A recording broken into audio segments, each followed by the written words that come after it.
Maybe let's just start this astrology conversation with a big old deep breath and just we're okay. It's okay. Just some big grounding energy. I think we could all use a little bit of that in this psychic swamp that we're in, this collective shitting itself kind of an energy. I'm feeling, and when I talk to a lot of others who are real intuitives and just sensing into the collective, it's this real feeling of the amount of fear of the unknown that's going on in the collective. And I think that that's kind of overwhelming a lot of us and sort of taking over but interestingly, let me just share this. Fear's sometimes a real tough emotion to get to.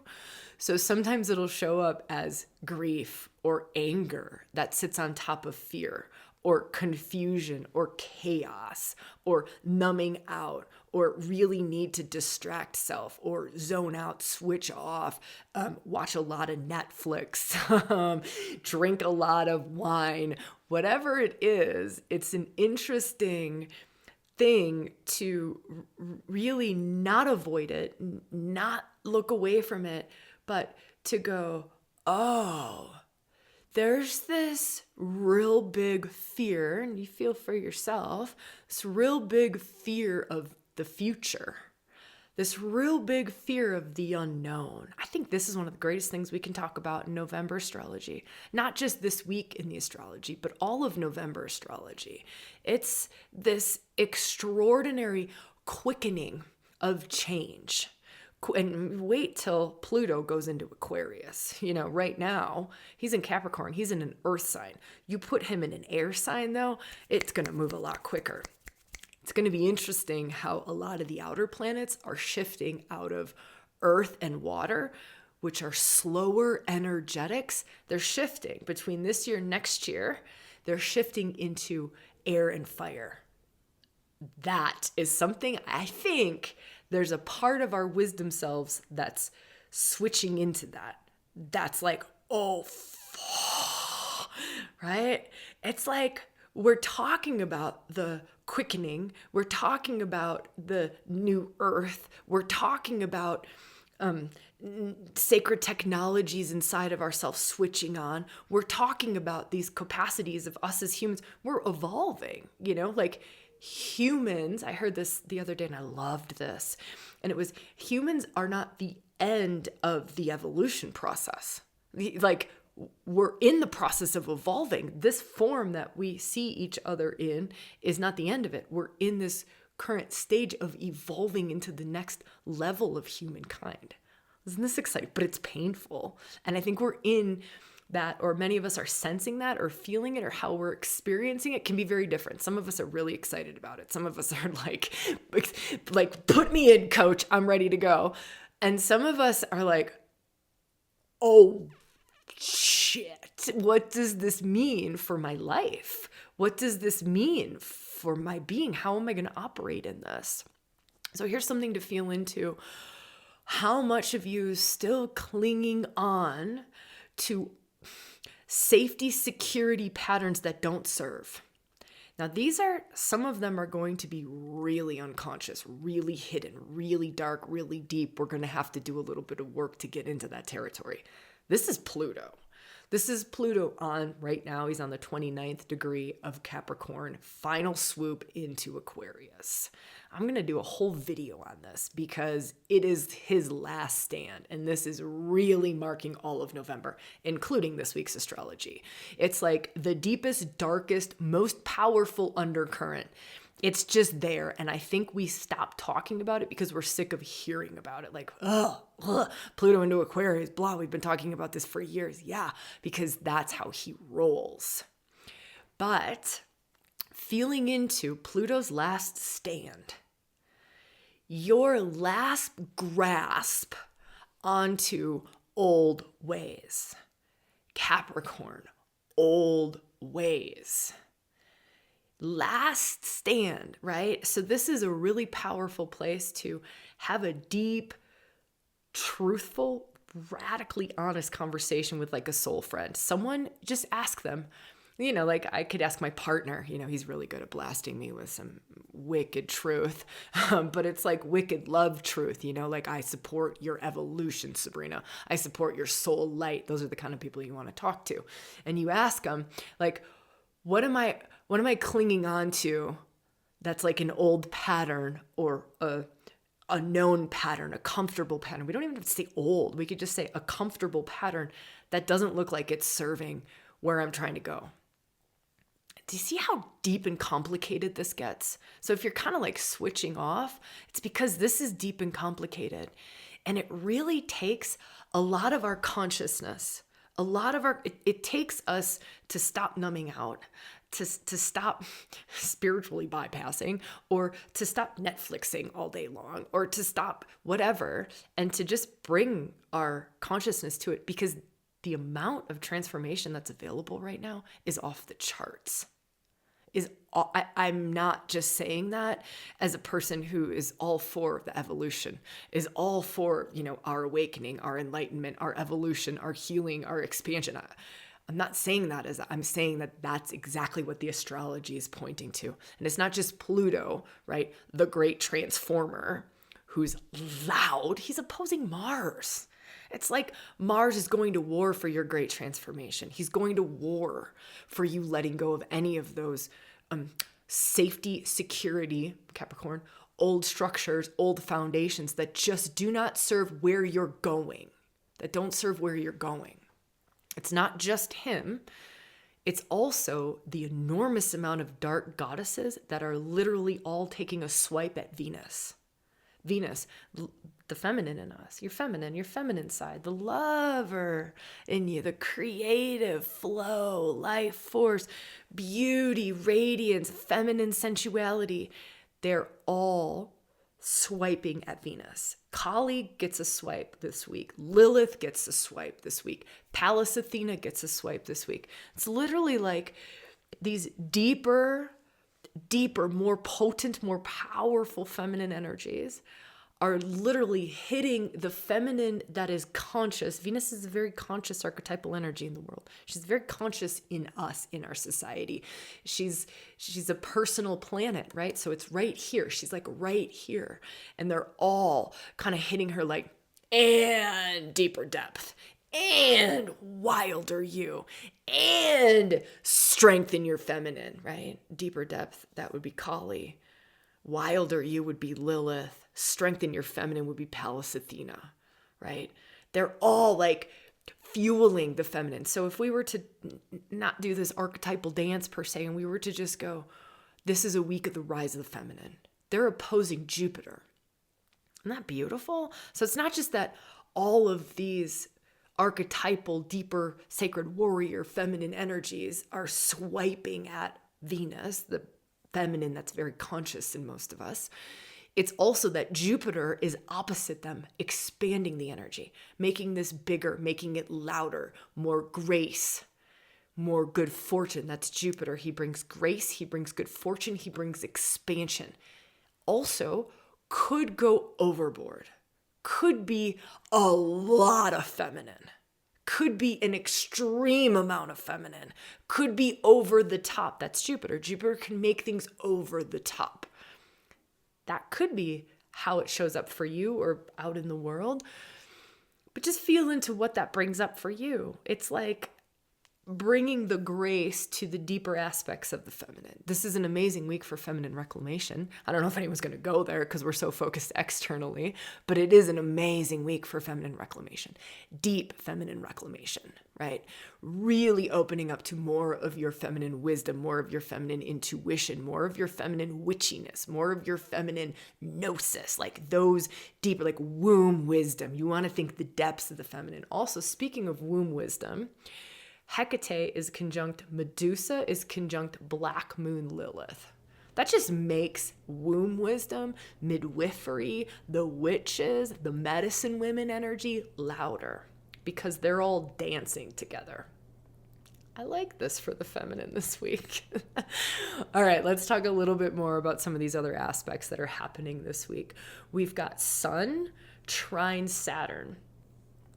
That's a really beautiful aspect. A trine is a supportive aspect. Sun is conscious self. Saturn, we can look at him when he's in a trine in this way. We can look at him as wizened elder masculine energy. You can look at him as like Mr. Miyagi or Gandalf, right? Or he's like the sorcerer on the hill with the staff. Also, another way of looking at this, outside of this like wizened elder masculine energy, you can look at Saturn in this aspect as reality, grounding in reality. Let's make decisions based on this present moment that you're in right now. Let's get real about it so we can make good decisions for our lives. I like that. I really like that. He brings in a little bit of stability in what may seem very unstable. Also, the sun is conjunct the asteroid Shiva this week. So we all know Shiva is divine masculine energy. This I love. I love. It peaks on Friday, but it's active all week. Active all week. So we beautifully have on the sun, we have Shiva conjunct the sun, and we have Saturn at the beginning of the week trine the sun. Saturn, in his high level expression, can sometimes be experienced as Shiva. Shiva, the divine masculine that has this evolved expression that can hold, honor, witness, be devoted to every aspect of the feminine. So amidst all of this deeper reclamation of the feminine, the witchy aspect, the warrior aspect of the feminine, the lover aspect of the feminine, the wild, sensual, sexual aspects of the feminine, all these different aspects of the feminine, all these different flavors of the feminine, there's this beautiful energy of the masculine that can meet that the masculine that can meet all those flavors. That's one of Shiva's gifts, right? That's one of Saturn's in his highly evolved expressions, is that there's nothing that they can't hold. There's nothing that they can't be in love with in the feminine. There's no aspect of life that they can't love. Nothing. There's no life form that they can't love or be devoted to because they see it as the dance of the feminine. It's kind of nice. So there's some really beautiful stuff in this astrology. There is. I think, well, I'm just going to say this. I think a little bit of all this talk about this week and it being so dense and so dark and so heavy, I think a little bit of it has been shaded by the collective being so dark and so dense and so heavy. Because it's a very scary time. And the collective holds this level of fear of the unknown that it's normally not holding. So I think that's something just for us all to feel into. Some things that we could do around that.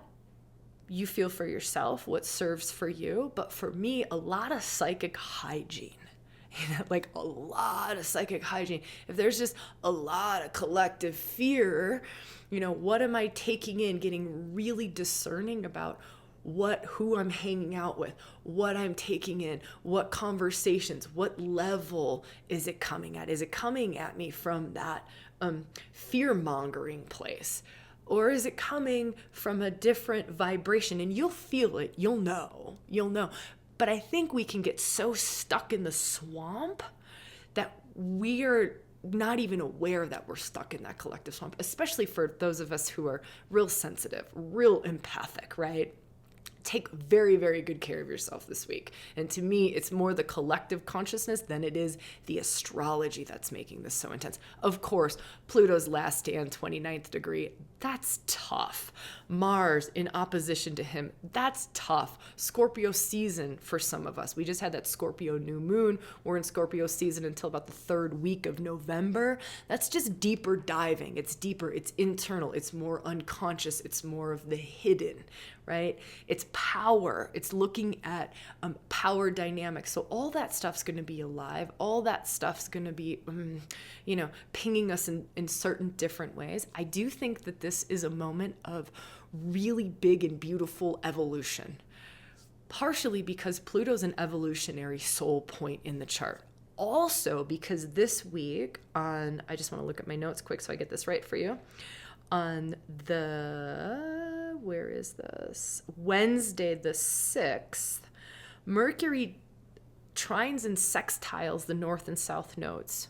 North and south nodes are soul points.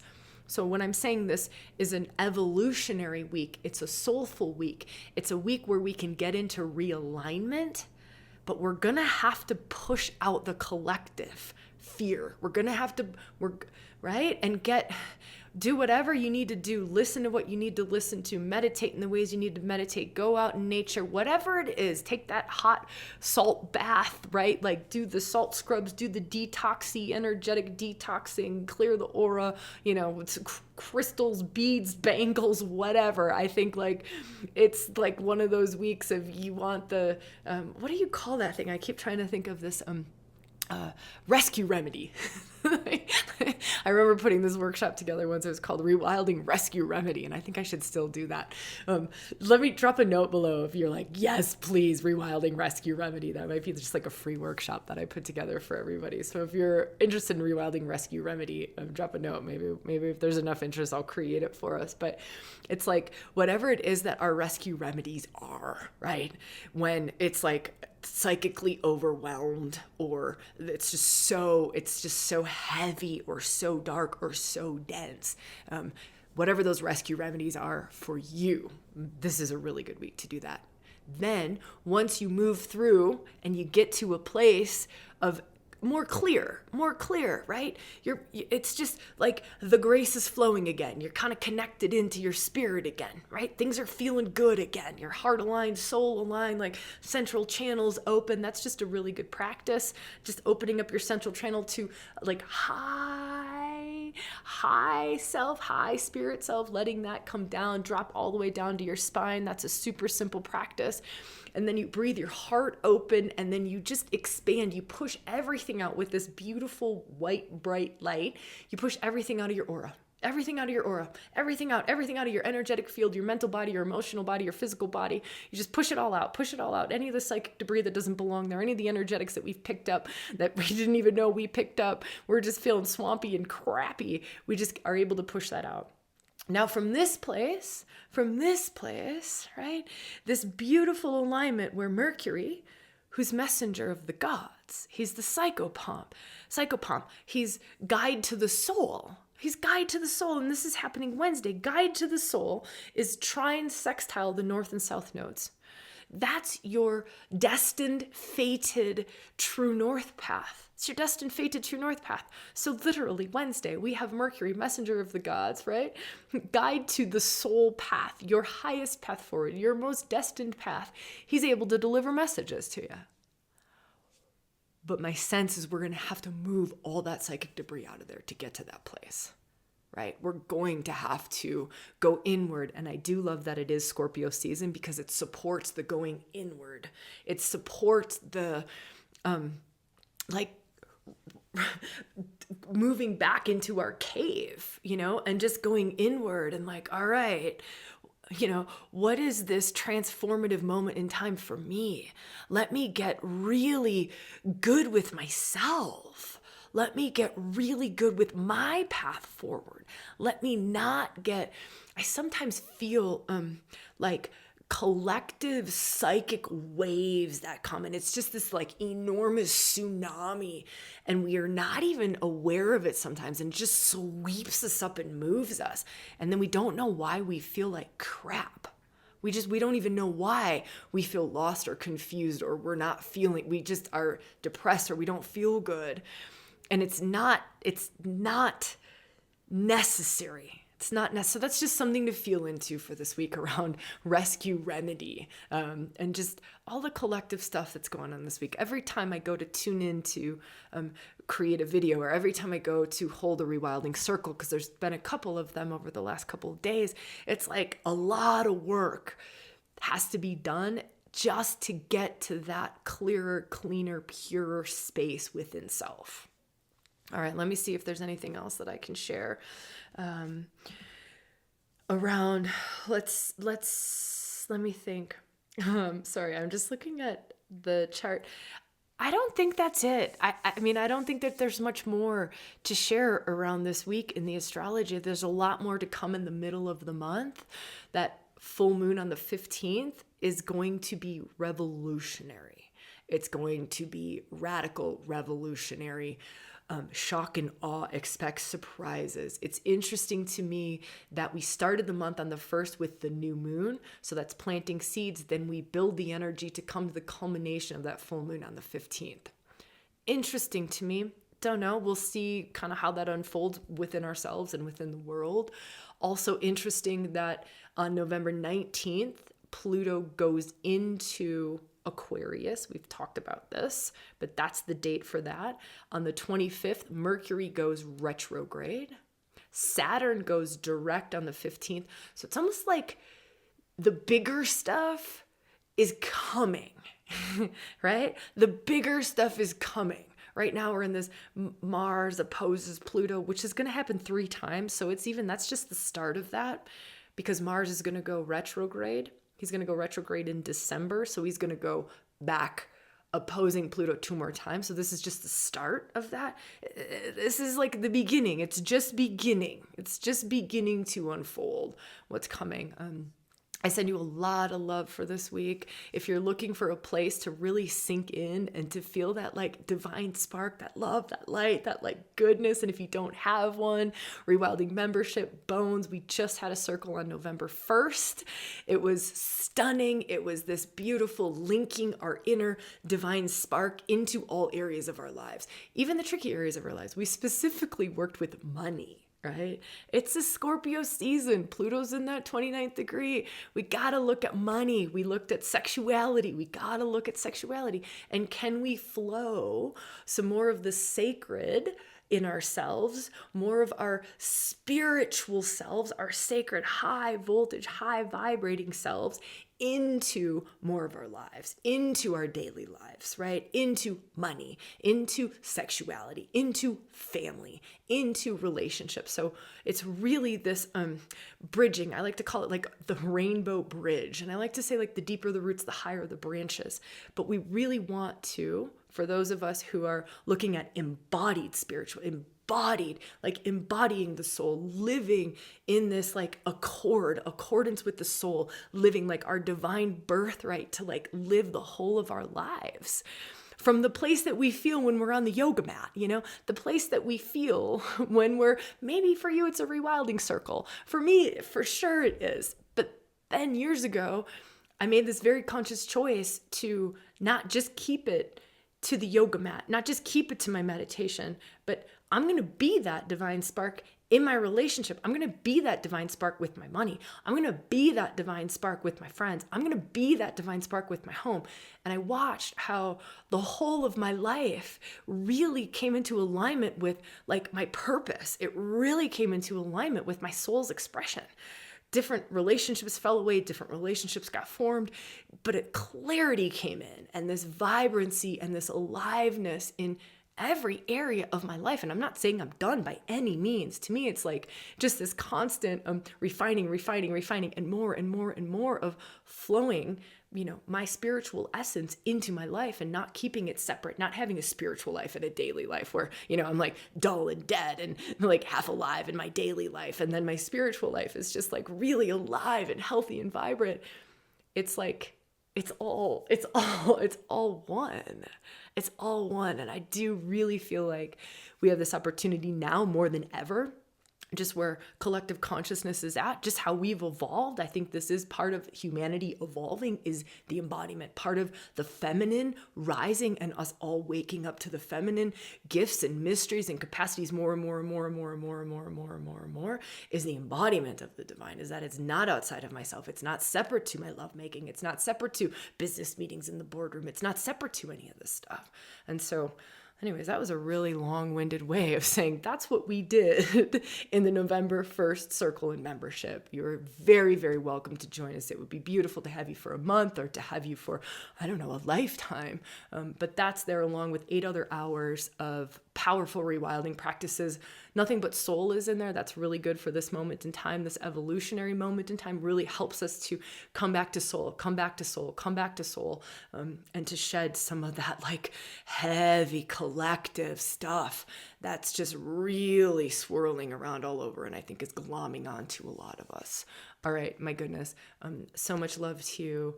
I promised the team that I would always mention tour dates at the end of every podcast episode now. We're going on tour in 2025. We're in Berlin, London, Sydney. There's also a priestess training retreat for those of you who are called to the path of the priestess, path of channel for grace and light. That early bird special ends on the 14th of November, so it's coming up pretty quick. You can look at details for that. It's the only priestess training we're having in 2025. It's also the only event we'll be holding on the Dragon Ley line in California. So just know that that deadline's coming.